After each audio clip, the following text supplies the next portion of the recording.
delighted to have as a special guest an old friend, Chris Lee, who is joining Ken&Co for a conversation this morning. As you can see from his collar, he is a clergyman. He is a vicar of St. Saviour's Church in Wendell Park in London. But Chris, in addition to being a good friend, is in fact a best-selling author. And his new book, Chris, hold it up, his new book, OMG, the OMG Effect, 60-second sermons to help you live a fuller life, is published right now. Yeah. And available on Amazon, I'm sure I could say, because all the bookshops are closed. But 60-second sermons, Chris, this is very good news. I mean, do you think this is an invitation for anybody in the pew to say, oh, can my vicar preach for 60 seconds? So what's the magic? Tell us about the book. Tell us about 60 seconds. Is it like kind of like a 1 minute father type thing? Yeah. So, I mean, it came out of the social media following that grew. I when I became a vicar, I was training in a church that you know, Ken, with you, and then following my kind of training time, I got invited to become incumbent to be the vicar of the church I'm currently at. And when I came across to this church, I asked a couple of people to come with me, one of them being my brother-in-law, Ollie. And Ollie was running a YouTube channel. And he came and lived with us in this big vicarage while I became the incumbent and tried to set up the church here. And Ollie was doing this YouTube channel. And he said to me, would you like to come on it and, keep your collar on and try some food? And I was like, yeah, sounds fun. So I did that, went on his YouTube channel. And then they kept asking me to come back on this YouTube channel. I became a popular guest. And then we realized that lots of people were talking about me in the comments, this young priest, and, the way I came across, they obviously liked and they weren't used to it. And then the guys decided to set up another channel called Jolly and do a specific kind of series with me called British Priest Reacts, where I would react to cultural kind of things at the time, like music videos, popular culture from around the world. And as a priest, I would come on and give a kind of, just an interaction, share some thoughts. So fun things like Christian memes or music videos by Billie Eilish or Ariana Grande. And things like that. And it became really popular. And, the videos started getting millions and millions of views. And at the moment, I think it's about 350, 400 million views on the videos that I've done on reactions and kind of giving my, penny for a thought on these popular cultural things going on. So a lot of people found me on that. And then they searched me online and found my Instagram. Suddenly my Instagram started to fill up with all these thousands of followers from around the world who'd seen me on YouTube. And then I realized I had an opportunity to, communicate the gospel, to speak life and hope and love into what can sometimes be quite a superficial environment. So I started to think, how do I do this? How do I get the message of Christ out there? I've only got, how many seconds do I have on Instagram? I've only got a minute. And I was like, how do I get the message across in a minute? And I was like, 60 seconds, that's not very long. And then I was like, why don't I just call it 60-second sermon and do a quick 60-second thought on something? And that's what I did. It was no big strategy, no big, theological treaty of how I'm going to communicate. It was just like, maybe I'll just do this. And I started doing it. And these 60-second sermons just hit a real note with people. And suddenly I had this ever increasing following. I was getting press and kind of worldwide recognition for these little mini sermons that I was doing. And then I got approached by a few publishers to write a book. And I went with Penguin in the end because they're a big secular publishing house. And I wanted to reach the most kind of unchurched, de-churched, secular world that I could. So I went with Penguin. And then, we've been working on this book now for about 2 years. And It's really exciting. And basically the premise is you have a 60-second opening sermon and then a chapter that goes into more detail about that thought. So that's where it started. And, it's been Wow. a really exciting journey. Because that's brilliant, because it does raise a whole number of questions. I mean, how many people have you got on your Insta following now? 177,000 So followers. in every way, you would be regarded as an influencer. Yes. And that is what, the age is all about. I mean, every marketing executive, everybody's looking for influencers. Mm. But you're an influencer with the sort of a God handle.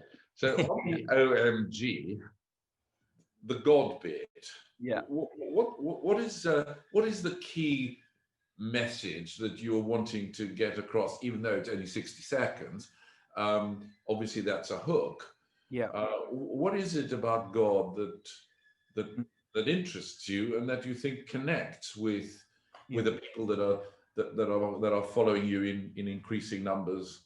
Yeah, I think I feel like the generation at the moment, the problem in the world that I see is a lack of identity. People not knowing who they are or where they find out who they are from. Where do they get this information from? And I think social media has been a tool that has actually not wholly been positive on that front either. And my drive, my calling, I feel from the Lord is to communicate to people that they're loved, that they're precious, that they are of infinite and eternal value, that the deepest them, the deepest you, in a sense, the deepest me is God, is love, is truth. And my, in a sense, gospel foundation point is that is from Genesis 1, not Genesis 3. So Genesis 1, God said, you are good, you are very good. We had the fall, but we start with we are good, we are loved, we are precious. And then we lose a little bit of this identity of God. And I want to remind people, look, you were made good, you are good.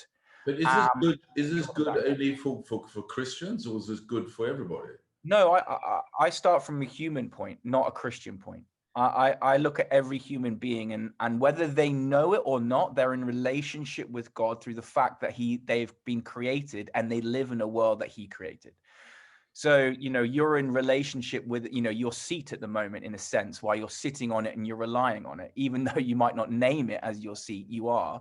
So this is what my point is that everyone is in this relationship, but they just don't know it. And my point is to try and say to them, God is relevant. He is real. He loves you. He's for you. And He is actually with you if you would only acknowledge that. And So if you do that, what do you say? How does that affect an ordinary person's life? What is the particular hook on your 60-second sermons, or your? I'm tempted to ask you to give me a 60-second burst on a topic. well, you could throw me a topic and I'd try, but I mean, I would, the first thing I'd say is I don't write them down and debate them and analyze them and construct them. I literally, I'll walk down the road and I'll be like, oh, a lot of fear is a fear. A lot of people suffer from fear, and I'll just say something on fear. Or a lot of people suffer from mental health stuff at the moment. How can I speak positively into that with a kind of Christian understanding? Or how can I encourage people about hope right now? So I don't have always a hook, but I suppose the underlying principle that I have is that I'm trying to communicate to people that they're loved. Well, that's an amazing message, and it's particularly a powerful one for this generation. And let me ask you the question I so often ask people in different positions, which is this: it appears that this good news of being loved is just not getting through. Is it the messenger? Is it the message? Hmm. Or is it the medium? Which do you think it is that is at fault? I don't think it's the message. I think the message remains the same, but the way that we deliver that message must change. When I became a priest, I think one of the oaths that I took was to proclaim afresh the gospel in this generation. And that proclaiming afresh the gospel is the key thing there. So the gospel remains the same, but the way we deliver that message change. I think gone are the days of standing on the soapbox and, screaming at people. Now we have to move to where the people are. And where the people are is they are online. And I was praying about this opportunity, this kind of ministry that I have, and I see it as a ministry online now, asking the Lord, what are you doing with me? Why am I doing this? What's going on? And I was reading Acts 17, and in Acts 17, Paul goes to Athens, and he goes in front of the place called the Areopagus or Areopagus, however you pronounce that. Areopagus. And it says that he goes to the place where all the nations gathered, where they shared and they talked about the latest ideas, but they did nothing. And he preaches to them there about the unknown God. And I felt the Lord say, this is what you are to do. You are to go to the place where the nations gather, where they share and they talk about all the latest ideas, and there proclaim this unknown God to them. The one that is on their lips the whole time. That's why part of the book is called the Omg Effect, because everyone says, oh my God, the whole time. #OMG. And I wanted to be like, okay, you're talking about God. Well, let's talk about him. This is who he is, and proclaim that unknown God to them. So social media is a space, it's a gathered space, and it's where people are, and I want to proclaim Christ there. And the messenger, do you think it's just you uniquely called in this way because you stumbled on it in this way, if your brother-in-law hadn't been staying with you? Sure. Or do you think that this is a tool to equip everyone else listening to this who actually say, I've got a message of love that I want to communicate? I think there's two answers to that. I think that I do believe in a sense of anointing, and I do believe in people called for into leadership. So I think for a long time, sometimes in the church, and certainly sometimes in the Church of England, I think we get caught into business language and managerial and kind of structured reproaches to stuff. And I think there is some positivity to that. But the thing that drives me is in a sense, holiness, anointing, leaders who I inspire. And I think some people have that in the church. You look at Pope Francis, and he's an inspiring man, and I want to listen to him. And there are other leaders in the past who we look up to, and you're just like, wow. And so I do believe there's a degree in which there is a calling on certain individuals for certain things. And I don't believe that my stumbling into this is a coincidence that I'm suddenly just harvesting for good. I believe I've been called into this, so I'm doing it. However, having said that, I do believe that everyone can use this tool as a resource to help proclaim the gospel afresh. Because even if you have 30 followers, if you were to do a church function and you had 30 people turn up, that is actually really good. For most churches in the Church of England, you'd be thrilled if 30 people turned up. Now, you're going to get 30 views on anything you post. So it feels to me like we're always stuck in this numbers game when it's in person, but as soon as it's online, it's suddenly like, oh, I haven't got many views. And it's like, well, if you characterize that as an individual watching it, then actually that's quite good. That's quite good for a study or something. So is it, I often say to people, it's a good thing to be ambitious, and that one of the great issues of our time is that people, are not ambitious enough about their faith. You're an influencer. Is it a good thing to be an influencer? Yeah, I mean, I've got the blue tick that says I'm an influencer, but I think, the truth is we all influence every moment when we're interacting with people. So I think to we all have to acknowledge that we are, I write this in the book, the way that we carry ourselves into crowds, into rooms, into meetings affects, and we can be a force for good and a positive energy. We can be an influence that seeks to spread light and hope and leave people with a smile or joy. Or we can enter those kind of situations in a selfish capacity and be only thinking about ourselves. And that can be a drain in an environment. So yes, I think that we should all recognize that we have an influence, and we as Christians, certainly we're called to be light and salt. Yeah. And light shines and salt leaves a taste, so, and preserves. So we should be doing that. That's interesting, because I often think when you think of people, there's some people who come into a room and they just suck the energy out of it. Yeah. Just their whole demeanor. And others come into a room and energize the room. Yeah. And draw people. And it's usually those that show an interest in other people in the room. And so, yeah, I get that. But just let's talk a bit about the issues that are related to that. I mean, there must presumably be serious temptations, when you've got all these people following you, watching you.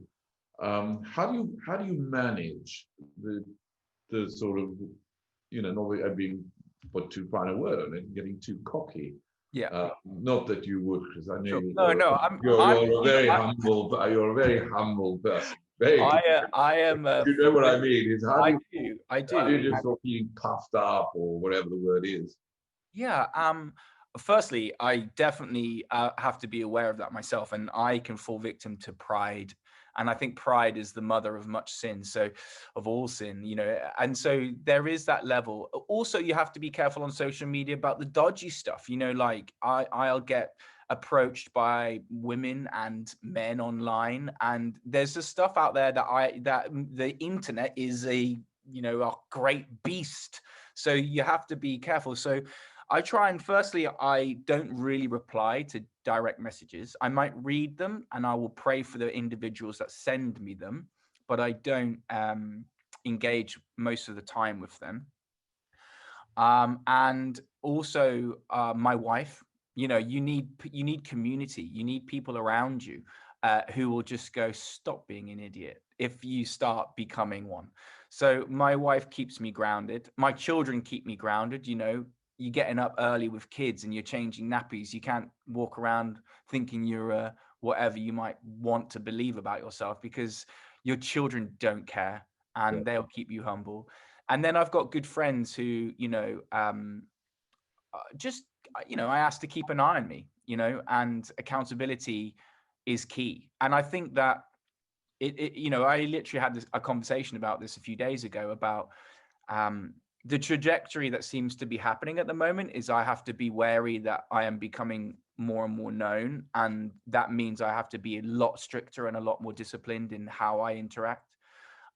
Just because, cancel culture and the internet out there can be a very dark place and an aggressive place. So, and do you find that you act as there's a restraint on you because of the possibilities of being trolled, misunderstood, cancelled, victimized, whatever? Or do you feel a freedom to be able to communicate in that way, in the same way as you might feel communicating to your own congregation in St. Saviour's? It's a really good question. I think the difference is that I cannot adequately disciple 177,000 people. I can disciple my local church and the individuals that come to that. So that restricts me in certain topics, because if I'm to launch into certain topics online, that I can't adequately meet the person's need who I'm directly talking with. If I just blast a statement across, there is no discipleship that I can lead that person through if it's a question of, close to their hearts that causes them great pain. So I am aware that there's some topics and issues that I don't deal with online, and I will get criticism for that from Christian circles, and that's fine. I'll face the Lord, and his judgment is fair and true. So I'll receive it. Very wise, yeah. So, but I know that I can't adequately disciple, 1 million people who will watch my Instagram in a week, but I can tell them that God is real. I can tell them that he loves them, that he is for them. And I can tell them that they're not alone. And I can try to encourage them into a church that allows them to gain discipleship. Very good. So Yeah. that's how I see it. That's good, Chris. That's very helpful. So just take, and presumably this will be at the sort of younger end, but it could be sort of any number of people who want to communicate effectively and want to use the medium of the wonders that broadband have brought to us. Yeah. What are the do's and don'ts that you would just highlight as somebody wanting to set up? Firstly, we've established that it's not a prideful thing to say I want to be an influencer, because you want to. That's why you get called to be doing what you're doing, the anointing that you spoke of. But the do's and the don'ts that you've learned of, the things that you've got wrong, things that you've got right, would be very helpful for people to just hear them. Yeah, I think a key that you always have to have around anything that you do is authenticity. That it needs to be quite authentically you. And I think one of the things that I communicate is this is me. This is who I am, and what I say and how I act and my words, they seem quite me. So I think that finding your voice isn't as easy as just say, hey, find your voice, speak. You literally have to do the work of going, okay, who am I on this? How do I find my voice? And then figure out what feels, Chris Lee shaped or Ken shaped, and then communicate from that place. So I think doing that questioning behind the scenes is really important, because the worst thing in the world is when you just have like someone who goes, Isaiah 47, and then has a preaching voice, and they've got the Bible in front of them, and you just feel like it's prepared, it feels inauthentic, and it doesn't communicate, because people look at the person before the message, and they're like, I want to, do I trust this person? Does this person communicate well, in a sense, authentically to me? So I think that is key, finding how you can be. I think humor is good. Just hold on for 1 second. I just slightly want to pick you up on that. What is basically, if I put it in crude terms, what you're saying is inspirational, in the moment, speaking as it is, reflecting yourself. But actually, you've done quite a lot of background work. I mean, there is some preparation, sort of pre-match preparation. It might not be very formally done. Where does preparation come into this spontaneity that you talk about? I think the prep. I mean, like I said before, I don't like write my thoughts down and then I'll mold them and I'll form them and I don't do that. I literally will think as I'm walking. I'll say something on fear or hope, and Sure. I'll do it. So that is something that I think that I can do quite well.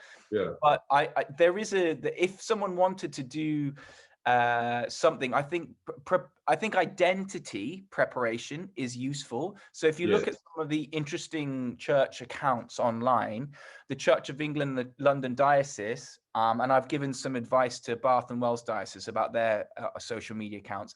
I think forming an identity is quite good on your social media. Like people, if you're going specifically for a church account or something like that, then I think you're going to get a scripture, a prayer, a beautiful picture. Having an identity around your social media is interesting, and is engaging, because people come to it knowing what they get. That's different to a personal account, because if you're just doing a personal account and it's just like, it's Ken and here's my food and here's my life and my kids and my and going on holiday, and now and again doing some messages of faith, I think that's good, but that's very different to going specifically to an identity. So I think asking yourself, what is this account for? Is it simply for, the reach of people and communicating the gospel, or a church account? And if it is, form it that way. But one of the things that I'd love to encourage Christians is less about that strategy and more about your normal Instagram account being your food, your restaurant, your holiday, but also authentically you as a Christian who thinks about God. So I'm a Christian, and that means that I love my life is, I love my wife, I love my kids, I go on holidays, I love Jesus, I'm a priest. That's what you'll find on my Instagram. And it's different things if it So all interesting. involved with me. Got So the authenticity bit. Tell us about humor. humor is fun. Like there's loads of Christian memes out there. Do you know what a meme is? You know what a meme is? I do. I'm not that analog. I get asked what is a meme all the time. I'm like, oh. Anyway, there's Christian memes. There's funny things out there. And, one of the biggest videos I did, I think it's on 15 million views, is me kind of reviewing Christian memes. And memes are just great. And there's some really good theological points within a Christian meme. So, like, I don't know, a funny Christian meme might be two dinosaurs on the edge of a lake watching the ark sail away, and the dinosaur saying to one another, that's why we're late, we've missed the boat. And then you can talk about how, what do we think about creation, and just say something like that, and then you're in through a little bit of humor, and you've got a platform to communicate a message. So, and the young people out there, the young guys and girls out there are creating some really funny stuff that has a Christian flavor. And I think that's great. I think that's engaging and interesting. Very good. So identity, humor. Yeah. And then, yeah, don't be intense. don't be really intense. You can hold, like, I think Jesus was quite fun. His character was like, you have, sit around the campfire with his disciples and chat, go to a wedding, and, I just think there's a funness and a lightness to the way he held himself. And I think sometimes as Christians, we know we should be doing mission, and we're all a bit quite intense with it. And so I think, like, try and relax and be gentle and confident, but humble. I don't know. And what are the pitfalls? What are the issues that we really have to worry? I mean, the whole issue, I don't know what social dilemma. Yeah. I mean, there's some frightening things about how we're manipulated by these forces. What practically, somebody looking at this and saying, yeah, look, I want to use this. I accept I'm going to be an influencer if I do, but I see the positive side of it. Now, what do I have to be careful of and to avoid? Yeah, and I this is a really good point. There are a lot of issues out there, and let's not be naive to the pitfalls of social media, which encourages your identity to be found in the amount of likes you have. It encourages your identity to be found in projecting a false image of yourself. There are dangers to this, and I think certainly as a pastor, as a priest in the church, one of my duties is to shepherd well my people. So I would encourage leaders, church leaders, to look and do, perhaps for their youth, their students, even the adults, good discipleship when it comes to dealing with your phones. And that means, things like not having notifications. So I don't think anyone needs to have notifications on. Notifications just ting up and they get you to come back in. So I just think never turn notifications on. I think you should have time limits on your phone. So any phone, iPhone or whatever, you have a screen, I think it's called screen review or something. It's on your settings, and you can program in that it reminds you when you spend certain amount of time on your phone, and it will come up. That's quite frightening. Yeah, right. I mean, I do a lot of my emails and stuff, but I've been between 4-7 hours on my phone a day, but that's emails as well. So I have one on my Instagram that pings up, and it says you've been on Instagram for an hour today, and it'll just come up, and it will remind me, come off it, come off it. That's very practical, very helpful. Yeah, Yeah. so any iPhone or any Android phone should have those technologies that say to you, you should step off this now. You've been on it a long time. So I think program those things. I think also you need to protect places in the house. I think like what we do is we have a box, and my wife calls it wands away. She's like, wands away at the table, like something from Harry Potter, if you like, wands away. Yep. And so we put our phones in a box and we have dinner together as a family. So we don't have phones at the table.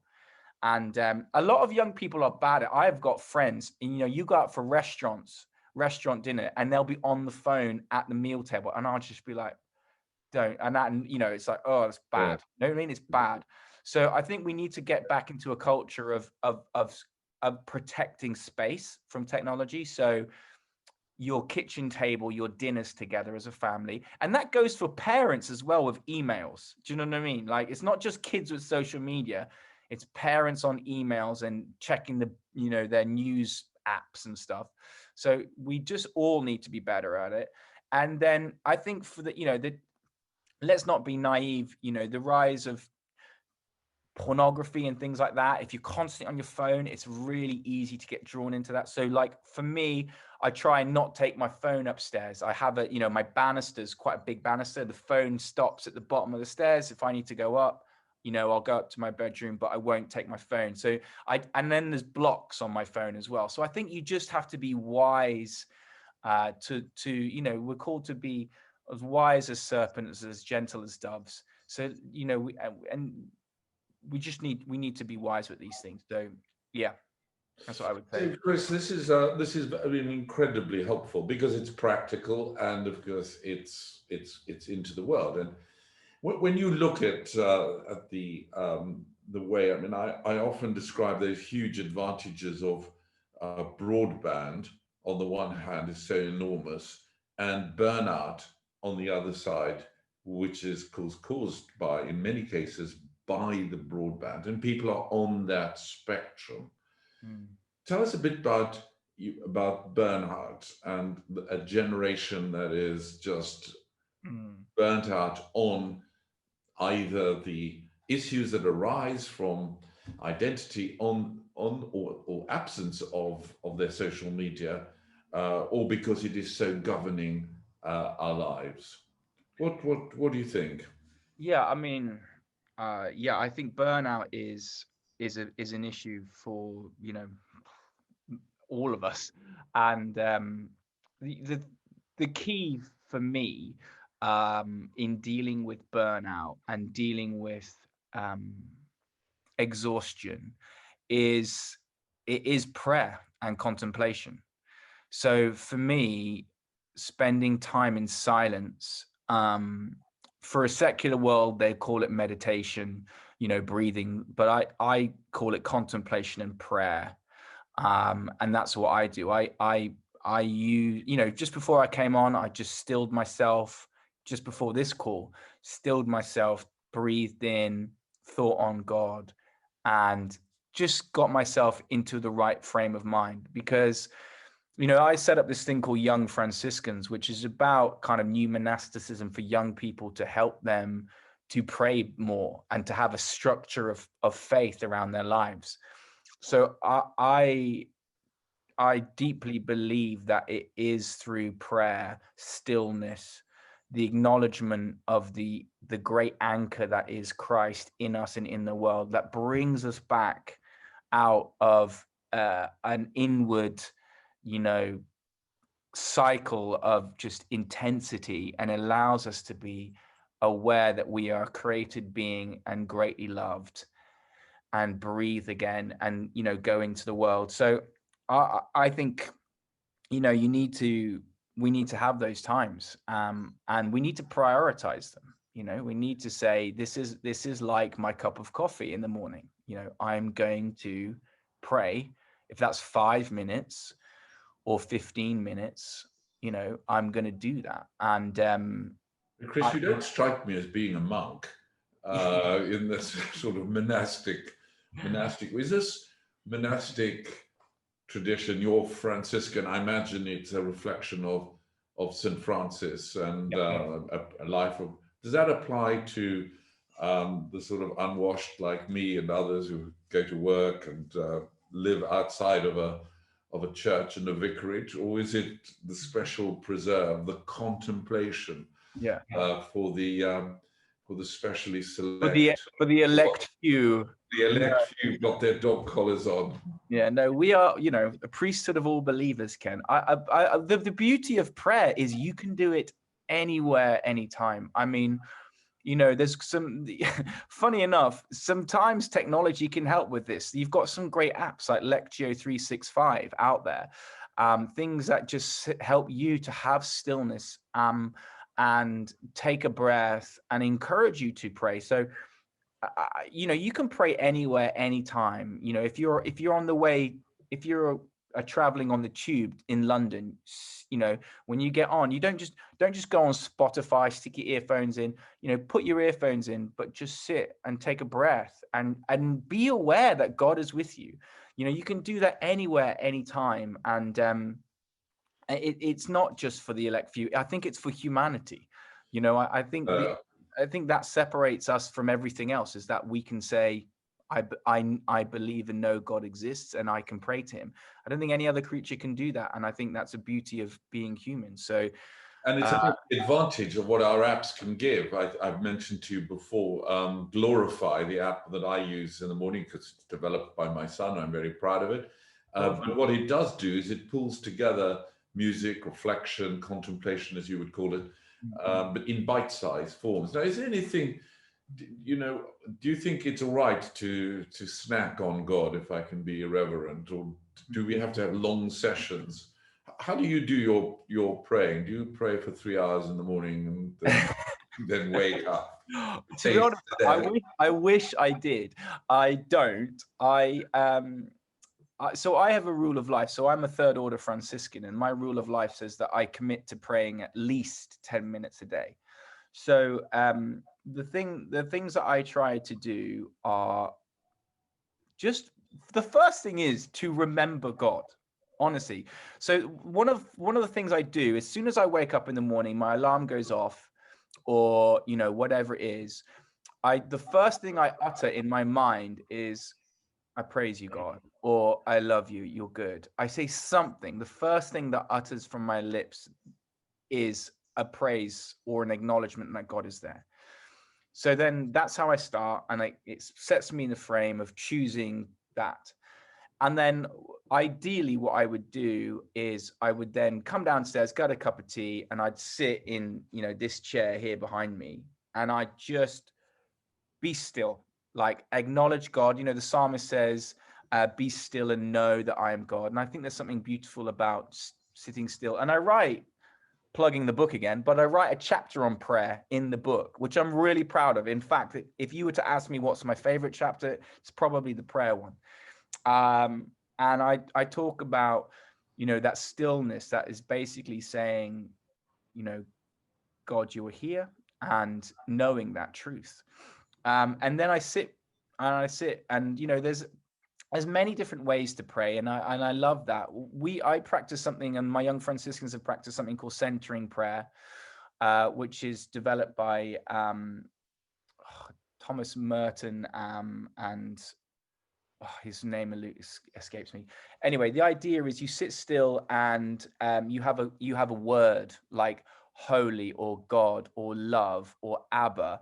And every time your mind starts to drift, you just say the word to gently bring yourself back to the acknowledgement that God is with you. So I just sit in stillness, and I acknowledge that God is present. And when my brain starts to wander, as it will, I'll say the word to bring me back to that place. And then I'll go into this is a morning prayer book. So I'll read a liturgy, which helps me to be like structural prayer. Because in a world where sometimes we just rely on our emotional state to pray, my emotional state is often all over the place, and that isn't helpful for my prayer life. So having some sort of structure is helpful. So those are the things that I ideally try and do. And I'm not saying I do that all the time. I try. And certainly there was a time where every day I was doing that because I set up a monastic house next door and I had to do it. So it's helpful. Well, I'm fascinated by your whole bringing to life the sort of that monastic tradition. And struck by the fact that, you know, it's okay to only pray for 10 minutes. Yeah. Because I think that sort of relieves the burden of, you know, one has to be praying, as Paul says, constantly, which, of course, I can't quite work out. But I'll settle for 10 minutes. And The thing I would say, try though, and beat it. the thing I would say is that I walk around with a general acknowledgement that God is everywhere, right? So that for me is, you know, when St. Paul says pray constantly, for me, part of that is being in communion with God. And what that means is acknowledging God. And so that it's just acknowledging that God is everywhere all the time. And Yeah. sometimes I forget it, but sometimes I'm like, oh yeah, like I'll be reminded, or I'll bring myself back to that knowledge that God is here, that he is in that person or that person, or even the person that's just been rude to me. Do you know what I mean? I'll just remember that. And that is about walking in relationship with God as well. So Chris, this is absolutely fascinating. I can carry on talking for endlessly. Coming back to OMG, what's your real hope for the book? What would you really, what would make you feel right? It's been worth the 2-year effort. This year has been a really tough year for a lot of people, for the world. You know, we've gone through, a trauma, basically. The world has been through a trauma. And I wrote this book over the last kind of 2 years, year and a half, and wrote a lot of it in lockdown, and feeling the weight of the pain and suffering of many people. So I am excited for people to read this, that they may get a sense of pastoring. I feel like as a church leader, when I look out on the church, on the UK at the moment, or even on the world, I feel the world it's longing for an embrace, and it's longing for someone to say, I'm sorry, this is tough, and this is how you receive love.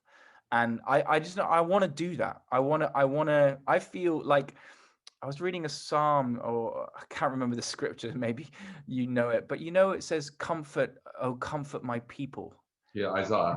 I just felt like that. I feel like I want to comfort the people and say, I'm sorry. You know, so many people are struggling. And to say we're all in the same boat is not fair. We're not all in the same boat. I heard, I was with you the other day with Rick Warren, and he said that. And it's so true. So we're all in the same storm, but we're not all in the same boat. And, I hear stories and I see people suffering, and I just want to be like, oh, as a father, if my children suffer, I want them to know that they're loved. And I truly believe that God looks at us as his children, and he says, oh, I want you to know me. I love you. Very good. I love that phrase, that the world just longs for an embrace. Well, Chris, thank you very much. And if you've been listening to this Ken&Co interview, Chris Lee, OMG, book just out. You can watch him on YouTube. You can see him on Insta. You can connect with him, but also learn from some of the very practical things that Chris has shared with us. Chris, thank you so much. Thank you, and look forward to catching up once I've read OMG from cover to cover. Hallelujah. Hallelujah. Bless you, Ken.